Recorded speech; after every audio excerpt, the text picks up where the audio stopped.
ಇನ್ನು ಮುಂದೆ ನಿಮ್ಮ ನೆಚ್ಚಿನ ಧಾರಾವಾಹಿಗಳ ಫುಲ್ ಎಪಿಸೋಡ್ಗಳು ಸನ್ ನೆಕ್ಸ್ಟ್ ಆಪ್ನಲ್ಲಿ ಮಾತ್ರ. ಅಕ್ಕ, ನಾನ್ ಸರಿಯಾಗಿ ಮಾತಾಡ್ದೆ ತಾನೆ? ಅಲ್ಲ, ಏನೇ ಇದು ಟಕ್ಕಂತ ಅದಂಗೆ ಹೇಳ್ಬಿಟ್ಟೆ. ಅವ್ರಿಗೋಸ್ಕರ ಅಲ್ದೇ ಇದ್ರು ಅಜ್ಜಿಗೋಸ್ಕರ ಆದ್ರೂ ಮಾಡ್ಲೇಬೇಕಲ್ವಾ ಅಕ್ಕ? ಹೋಗ್ಲಿ ಬಿಡು, ಏನೋ ಹೇಳೋದು ಹೇಳ್ಬಿಟ್ಟಿದ್ಯಾ, ನೋಡೋಣ.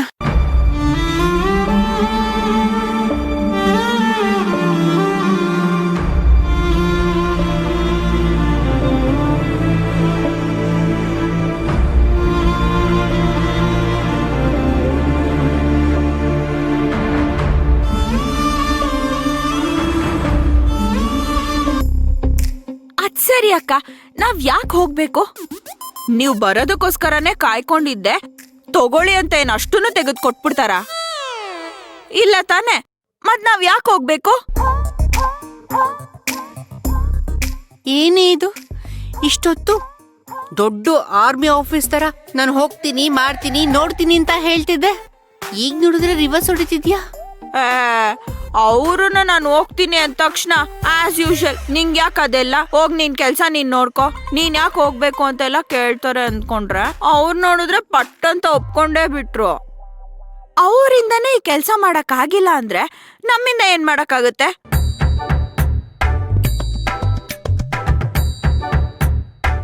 ಹೌದೌದು, ಈ ವಯ್ಯ ದೊಡ್ಡ ದಂತ ಚೋರ ವೀರಪ್ಪ ಕಾಡಲ್ಲೋಗಿ ಕಡ್ದು ದಬ್ಬಾಕ್ಬಿಡ್ತಾನೆ.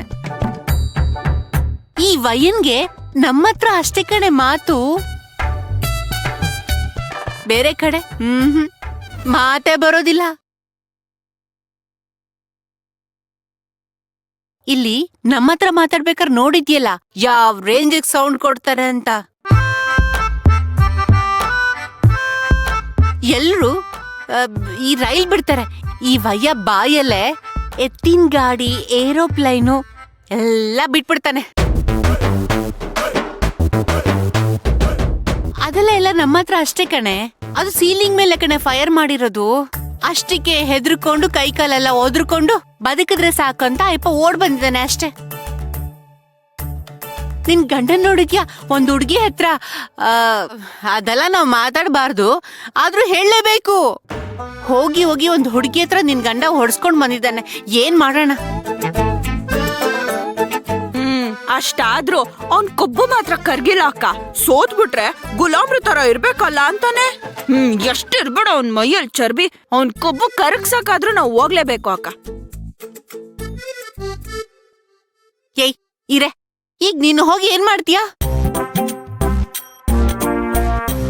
ಆವಯ್ಯ ಬೇರೆ ಕೈಯಲ್ಲಿ ಕನ್ ಬೇರೆ ಇಟ್ಕೊಂಡಿದ್ದಾನೆ. ಮಾತೆತ್ತಿದ್ರೆ ಪಟ್ ಪಟ್ ಅಂತ ಶೂಟ್ ಮಾಡ್ತಾನೆ ಇರ್ತಾನೆ.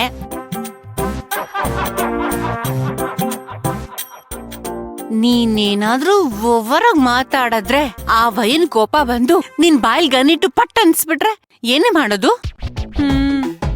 ಇಷ್ಟೆಲ್ಲ ಪ್ರಾಬ್ಲಮ್ ಇದೆ ಅಂತ ನಂಗೆ ಗೊತ್ತೇ ಇರ್ಲಿಲ್ಲ ಅಕ್ಕ.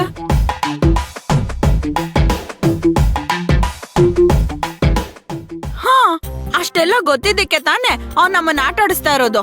ಅದೇ ಮತ್ತೆ. ಅವ್ರ ತಮ್ಮಂದ್ರು ಮಾತ್ರ ಮನೆ ಒಳಗೆ ಸೇಫ್ ಆಗಿರ್ಬೇಕು, ನಾವು ನಮ್ ಪ್ರಾಣ ತ್ಯಾಗ ಮಾಡಿ ಅಲ್ಲೋಗ ಆಸ್ತಿ ಇಸ್ಕೊಂಬರ್ಬೇಕು ತಾನೆ. ಯು ಆರ್ ರೈಟ್ ಕಣೆ. ವಾ, ಅಂದ್ರೆ ಇದು ಆಸೆ ಅಲ್ಲ, ದುರಾಸೆ. ಎಲ್ಲಾ ಕಡೆ ಇನ್ಫ್ಲೂಯೆನ್ಸ್ ಇಟ್ಕೊಂಡಿರೋ ಇವ್ರಿಂದಾನೇ ಆ ಜೀವನನ್ನ ಏನು ಮಾಡಕ್ಕಾಗ್ಲಿಲ್ಲ ಅಂದ್ಮೇಲೆ ಆ ಜೀವನಂದ್ ಇವ್ರಿಗಿಂತ ಎಷ್ಟು ದೊಡ್ಡ ಕ್ರಿಮಿನಲ್ ಆಗಿರ್ಬೇಕು.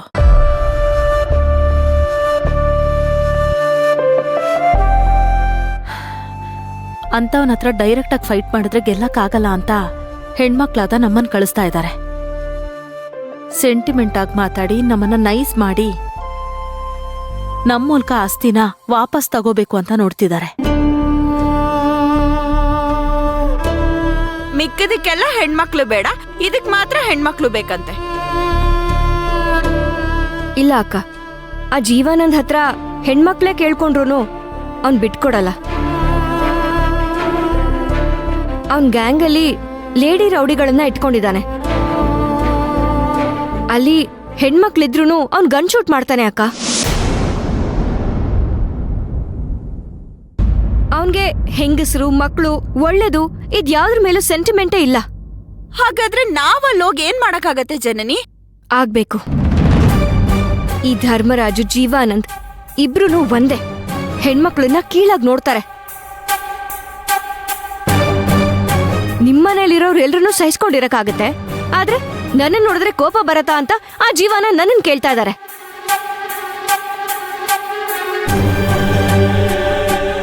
ಬಿಡಲ್ಲ ಅಕ್ಕ, ಒಂದೇ ಕಲ್ಲಲ್ಲಿ 2 ಕಾಯಿ ಹೊಡಿತೀನಿ. ಒಂದೇ ಏಟಲ್ಲಿ ಇಬ್ರಿಗೂ ಹೆಣ್ಮಕ್ಳಂದ್ರೆ ಏನು ಅಂತ ತೋರಿಸ್ಬೇಕು.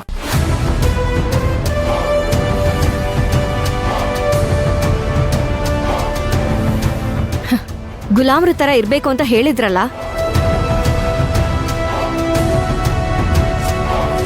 ಇನ್ಮೇಲೆ ನಾವ್ ವಾಪಸ್ ತಗೊಂಬಂದ್ ಕೊಡೋ ಆ ಆಸ್ತಿ ಭಿಕ್ಷೆ ತರ ಇಟ್ಕೊಂಡು ಸಾಯೋವರೆಗೂ ಅದ್ರಲ್ಲೇ ಬದುಕ್ಬೇಕು. ಇದುವರೆಗೂ ನಾನು ಅಂದ್ಕೊಂಡಿದ್ ಯಾವ್ದು ನಡೆದಿಲ್ಲ ಅಕ್ಕ. ನನ್ನ ಎಜುಕೇಶನ್ ಇಂದ ನನ್ನ ಮದ್ವೆವರೆಗೂ ಎಲ್ಲಾನು ನಮ್ಮಪ್ಪನ ಇಷ್ಟದ ಹಾಗೆ ನಡೆದಿತ್ತು. ಅದೆಲ್ಲ ನಡೆದ್ಮೇಲೆ ನನ್ ಮನ್ಸಿಗೆ ನೋವು ಅನುಮಾನನೇ ಕೊಡ್ತಿದೆ. ಅದೇ ತರ ನಾನಾಗೆ ಡಿಸಿಷನ್ ತಗೊಂಡು ಮಾಡಿದ್ದು 2 ಕೆಲ್ಸ. ಒಂದು, ನಾನ್ ಈ ಮನೆಗೆ ಮತ್ತೆ ವಾಪಸ್ ಬಂದಿದ್ದು, ಅದು ನಿಮಗೋಸ್ಕರ ನಾನು ಬಂದೆ.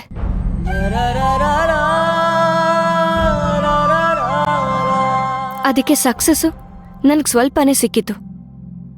ಭಾರ್ಗವಿ ಅಕ್ಕ ಮಾತ್ರನೇ ಪಂಜರದಿಂದ ಹೊರಗಡೆ ಬಂದಿದ್ದಾರೆ.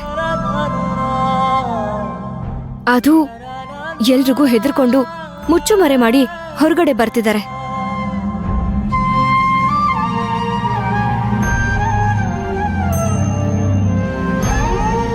ಯಾವ್ದೂ ನಮ್ಮಿಂದ ಧೈರ್ಯವಾಗಿ ಮಾಡಕ್ ಆಗ್ತಿಲ್ಲ.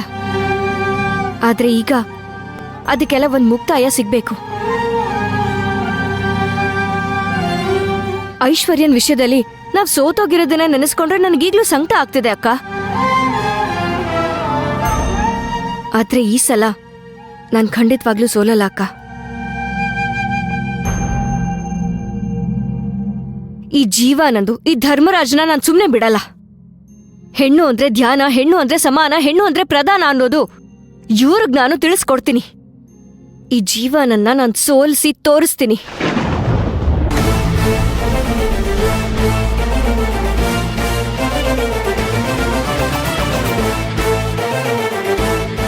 ಆಸ್ತಿಗೋಸ್ಕರ ಅಲ್ಲ, ಹೆಣ್ಮಕ್ಳು ಹುಟ್ಟಿರೋದೇ ಸೋಲೋಕೆ ಅಂತ ಅನ್ಕೊಂಡಿರೋ ಅದೆಷ್ಟೋ ಗಂಡಸ್ರ ಮೂತಿಗೆ ಮಸಿ ಬಳಿಯಕ್ಕೆ. ಹೆಣ್ಮಕ್ಳು ಒಂದ್ಸಲ ಸೋತ್ರೆ ಯಾರಿಗೂ ಮುಖ ತೋರಿಸ್ದೆ ಹತ್ಕೊಂಡು ಮೂಲೆಯಲ್ಲಿ ಬಿದ್ದಿರ್ಬೇಕು ಅಂತ ಅನ್ಕೊಂಡಿದ್ದಾರೆ.